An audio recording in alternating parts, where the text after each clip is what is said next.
লেখাপড়া করে চাকরির পেছনে না ঘুরে গাড়লের খামার করে স্বাবলম্বী হয়েছেন চুয়াডাঙ্গার দামুড়হুদা উপজেলার পিয়াস শেখ। বর্তমানে তার মাসিক আয় প্রায় 2.5 লাখ টাকা। তার খামারে প্রায় 200 গাড়ল রয়েছে। তার খামারে কাজ করে জীবিকা নির্বাহ করছেন অনেকেই। জামান আক্তারের তথ্য চিত্রের ডেস্ক রিপোর্ট।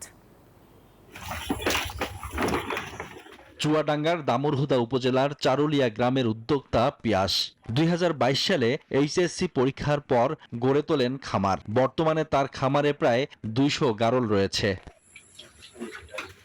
পিয়াস জানান, গাড়লের রোগবালাই কম হওয়ায় এতে ঝুঁকি অনেক কম। সারাদিন মাঠে চড়ে খাবার খায় এ প্রাণী। ফলে একটি খামারে একজন কর্মচারীর বেতন ছাড়া উল্লেখযোগ্য তেমন খরচ নেই বললেই চলে।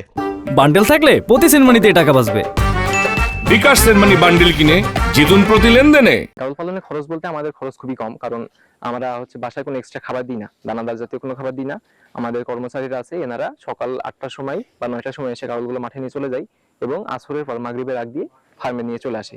সব সময় এরা চারণভূমিতে খাওয়া দাওয়া করে। আমাদের ভেড়া মাঠে চড়ে বেড়াই, কোনো কিনা খাবার খাওয়াইনি, শুধু চড়ে চড়ে হাঁস করে খাওয়াই। চাকরির আশায় না ঘুরে নিজে উদ্যোগ নিলে সফলতার পাশাপাশি অন্যদেরও কর্মসংস্থানের ব্যবস্থা করা সম্ভব বলে মনে করেন পিয়াস।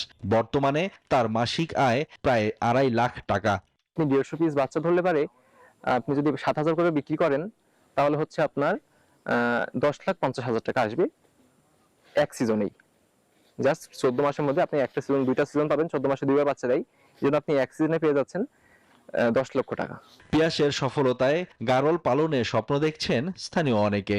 উদ্যোক্তা বাড়াতে গাড়ল পালনে নানা পরামর্শ দিয়ে অনুপ্রেরণা যোগাচ্ছে প্রাণী সম্পদ বিভাগও। আমাদের কৃষকরা যে লাভবান আছে এই ক্ষেত্রে এটা দেখে আমাদের তরুণ যে উদ্যোক্তা যারা হতে চায় বা বেকার যারা আছেন, যারা শিক্ষিত বেকার, তাদেরকে আমরা রিকোয়েস্ট করব তারা যেন এই ভেড়া পালনের দিকে অগ্রসর হয়। প্রাণী সম্পদ বিভাগের মতে চুয়াডাঙ্গা জেলা খরাপ্রবণ ও উঁচু হওয়ায় গাড়ল পালনের জন্য বিশেষ উপযোগী। গাড়ল পালনের খরচ কম হওয়ায় লাভবান হচ্ছেন জেলার গাড়ল খামারিরা।